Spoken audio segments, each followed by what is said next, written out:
Bonjour à tous, c'est Rome. Bienvenue sur ma nouvelle chaîne YouTube, le journal de Midgard.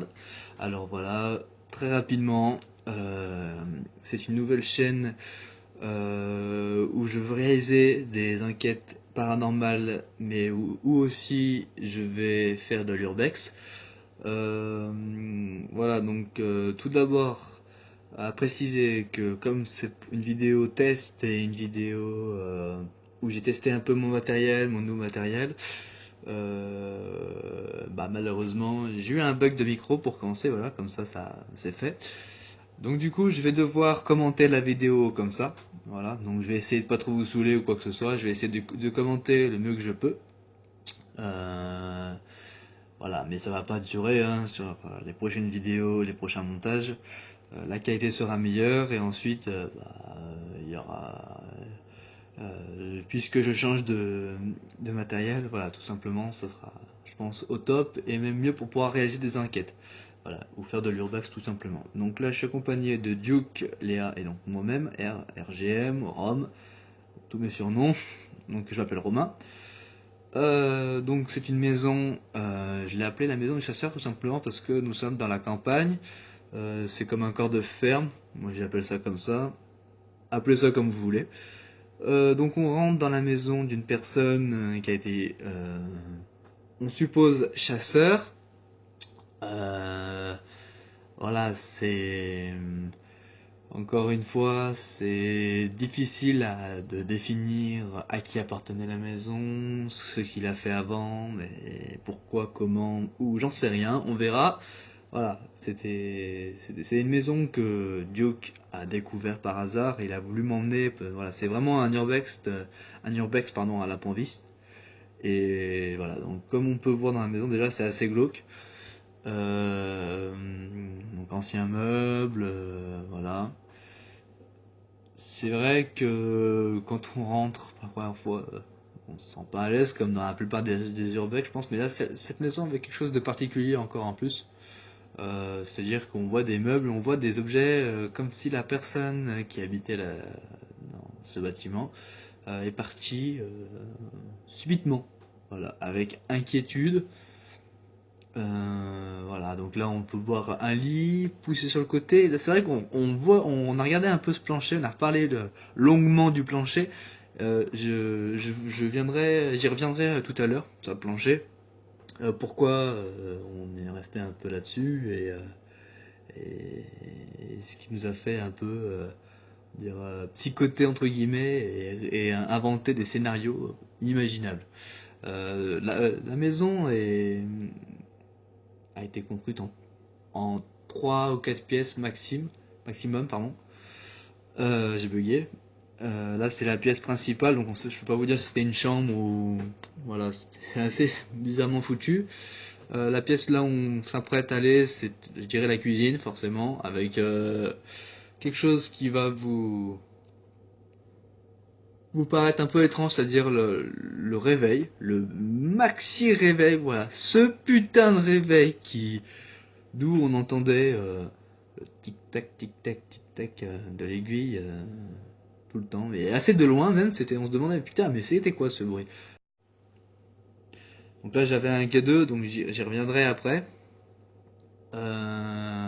Pourquoi j'avais un K2 et voilà, donc de toute façon sur tout Urbex où j'emmène mon matos, ce qu'on appelle un matériel paranormal, donc émetteur, enregistrement vocal, PVE, K2, etc. Donc là voilà, ça c'est assez, voilà, donc la maison, comment elle a été prise en vue aérienne, donc je sais pas pourquoi le mec il avait ça, mais voilà, 2 jours. Donc du coup, voilà, donc elle a été constituée en plusieurs bâtiments. D'un côté, il y a le garage avec un peu la grange, et d'un autre, à la maison avec, je dirais à l'étage, une, comment on appelle ça?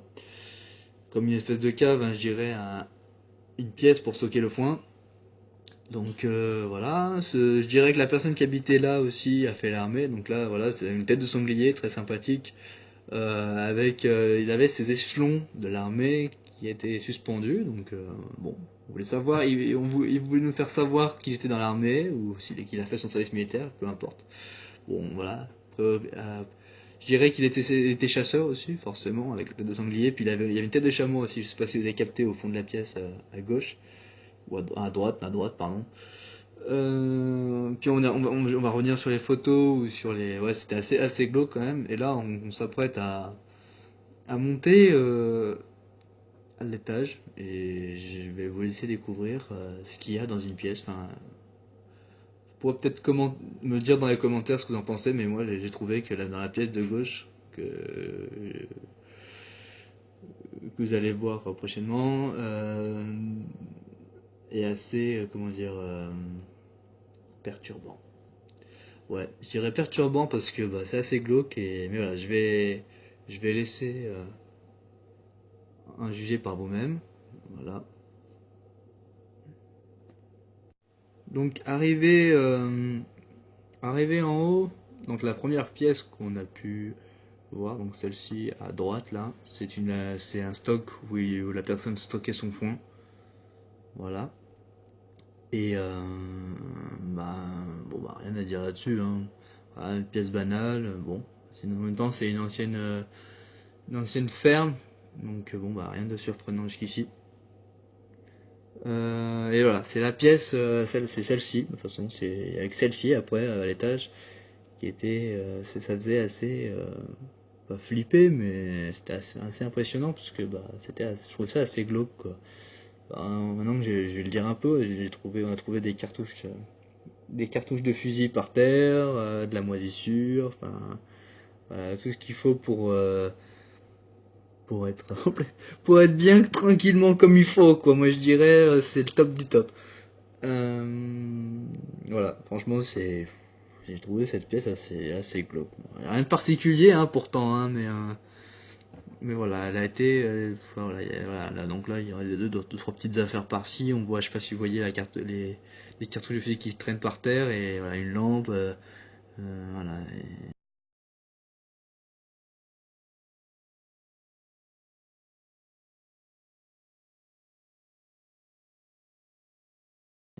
Bon, voilà. C'était un dépotoir. Enfin, c'était assez. Ouais, c'était. Voilà, les cartouches de fusil. Voilà, la cartouche de fusil que mon collègue ramasse, c'est une cartouche de fusil qui reste encore. Donc voilà. Donc après, voilà, on a vite fait le tour des lieux en fait, hein. C'était histoire de faire de l'urbex et de lancer la vidéo. Bon bah voilà, de faire une vidéo de présentation. Voilà, après donc on est redescendu et bon après avoir imaginé certaines choses, j'ai voulu faire une séance avec le K2, essayer de rentrer en contact. Bon, j'avais une chance sur 100 de rentrer en contact parce que tout simplement parce qu'on n'a rien senti de euh, enfin, on n'a rien senti, ouais, je sais pas comment expliquer, on n'a rien senti de d'étrange ou à part le fait que la maison soit gore ou non glauque pardon et que oui ce soit ça fasse un peu gore quand tu rentres dans la pièce en haut à gauche mais voilà on a essayé de faire une prise de contact et rentrer en contact avec peut-être on s'est dit que la personne était décédée dans ces lieux donc on a dit bah peut-être qu'on peut essayer de communiquer avec lui euh, on a fait 7 minutes enfin je dirais ces 2 minutes de prise en contact avec la personne dans la cuisine. Voilà. Donc, à préciser, voilà, ce lieu là où je montre précisément à cet endroit, le parquet n'est pas stable et on dirait qu'il y a un faux plancher et que même plus que ça, que bah c'était avec une plaque métallisée, comme si bah il avait poussé le lit, il avait quelque chose en dessous. Enfin voilà, c'était assez spécial, et je dirais étrange et là glauque. C'est là que le mot gore rentre dans la perfection. Enfin, on peut imaginer tout un tas de choses et voilà, comme voilà, on est parti un peu loin, mais c'est vrai que on n'a pas eu l'occasion d'ouvrir la trappe parce que on n'a pas voulu être plus curieux que ça ou quoi. Et voilà, comme s'il y avait une trappe, on n'a pas essayé de soulever ou quoi que ce soit parce que déjà il était nuit, c'était un peu tard, on va pas faire de bruit ou quoi que ce soit. Mais c'était voilà, c'était assez, voilà, c'était pas très rassurant. Voilà. On s'est imaginé de nombreux scénarios. Après, une petite parenthèse, là c'est une première vidéo, bon, avec des micros qui n'ont pas fonctionné, donc ouais, j'essaie d'animer la vidéo comme je peux. Mais c'est encore une fois une vidéo de présentation, voilà, très courte, enfin il n'y a pas grand chose à dire sur cette vidéo. Mais les prochaines vidéos seront 2 fois plus intéressantes. Il y aura plus d'action, d'animation, je dirais, et voilà, avec des micros qui fonctionnent et avec des lieux plus vastes, plus grands, plus larges. Enfin voilà, bref, ça va être un peu plus intéressant, je pense, sur les enquêtes ou l'urbex que nous allons mener. Voilà, donc on était un peu curieux quand même, on a fouillé un peu les placards. Voilà, mais encore une fois, on n'a rien trouvé de chelou, suspect, ou à part les bons, c'est vrai que les têtes de sanglier, les cartouches de fusil, voilà, les documents qui restent, c'était un peu, voilà, je trouvais ça un peu sympathique, voilà. Donc, mais on n'a vraiment rien de trouvé par ça de suspect ou d'impressionnant, hein, plus que ça. Voilà. Mis à part de tête de sanglier, voilà, ce que je viens de citer juste avant, et voilà, donc la prise de contact n'a vraiment rien fait en fait, enfin ouais, que dalle, niette, rien à dire, enfin, le K2 n'a pas réagi, on est resté sur la LED, verte, et enfin, il a pas bougé un pouce. À un moment donné, j'ai dit ah si, oula, ça déclenche, et non, on fait pas du tout. Donc voilà, sachant qu'on n'avait pas nos portables sur nous, hein, forcément c'est mieux, parce que comme c'est un appareil qui détecte l'énergie magnétique, et ça résulte, enfin, les ondes de choc et tout ça, quoi, donc je dirais que voilà, mieux ne pas avoir son téléphone sur soi quand on a ce genre d'appareil, sinon c'est sûr qu'il va pas arrêter de se déclencher, même avec les piles, certaines piles ou certaines lampes, bah, ils se déclenchent, donc c'est pour ça qu'on a vérifié quand même que voilà. Donc les lampes ne déclenchaient rien et voilà. Donc ouais, encore rien à signaler. Le truc, si quand même ça, j'ai trouvé ça marrant quand même, c'était les bouteilles à moitié vides. Les bouteilles d'alcool à moitié vide ou à moitié pleine, selon le point de vue de chacun. Avec ce putain de réveil quand même, il avait un big réveil, hein. Le monsieur, je pense que c'est bah oui, sur la photo c'est un monsieur, donc je pense que c'était un monsieur ou un couple, peu importe, qui était là. Il kiffait voir l'heure, hein. C'était un truc comme tout à l'heure, vous allez voir aussi une espèce de d'horloge accrochée à côté du garage. C'est vrai que j'avais l'impression qu'ils adoraient avoir l'heure près d'eux, quoi. On a trouvé 3 ou 4 horloges dans la maison. Voilà, d'autres on les voit pas, mais voilà, on en voit 2 sûrs dans la vidéo.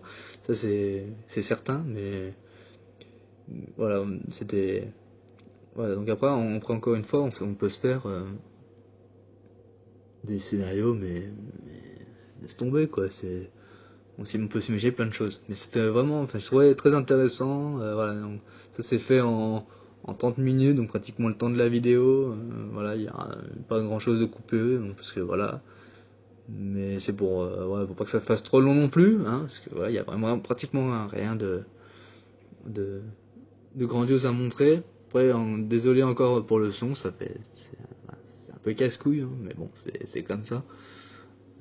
Pour les prochaines vidéos, voilà, on verra on aura le temps de tester le matériel avant, parce que là c'est vrai que ça s'est fait à l'improviste. Et du coup, voilà. Donc voilà, c'est ce que je disais, la séance avec le K2 n'a rien donné. Et, et là on va revenir encore une fois sur ce plancher, sur cette trappe ou je ne sais quoi, et on va faire aussi on va focaliser sur la valise parce que c'est vrai qu'on a trouvé ça bizarre et assez drôle. La personne a pris la peine d'acheter une valise neuve, soi-disant, parce qu'il y avait encore l'étiquette. Enfin, neuve à l'époque, du coup, vieille maintenant, logique. Mais il a pas pris la peine d'enlever le prix ou l'étiquette, et puis on s'est dit, oulala. On peut, ça c'est pareil, avec la valise à côté, le mec il a pas eu le temps de partir, c'était une apocalypse de zombies, enfin voilà, bref, on peut se faire tout un tas de scénarios.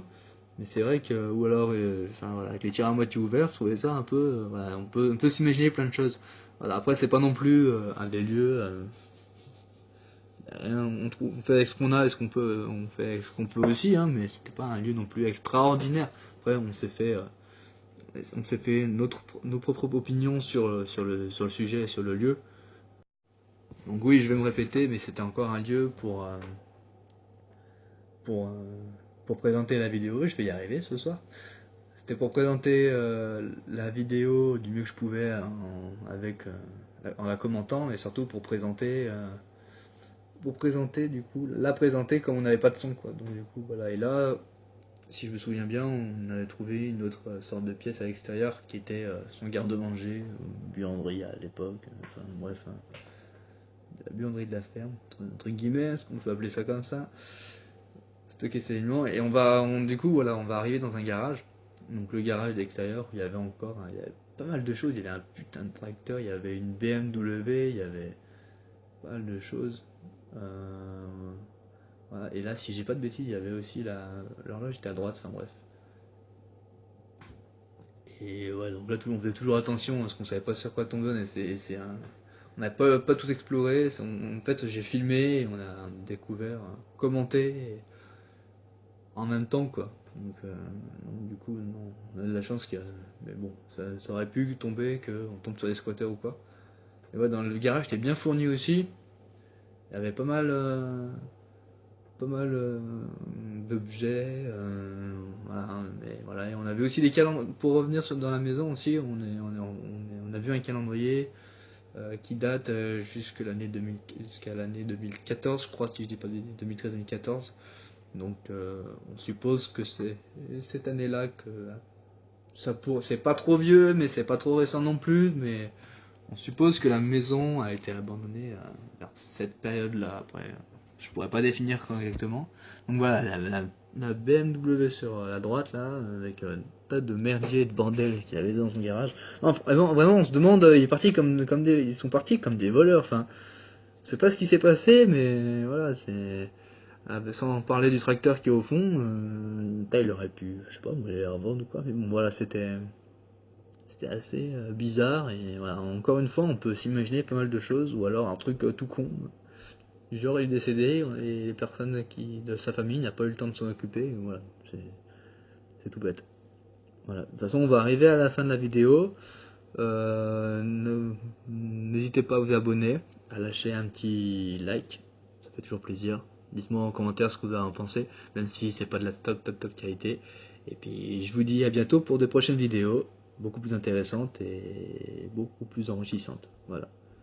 Allez, à la prochaine, c'était le journal de Milgam.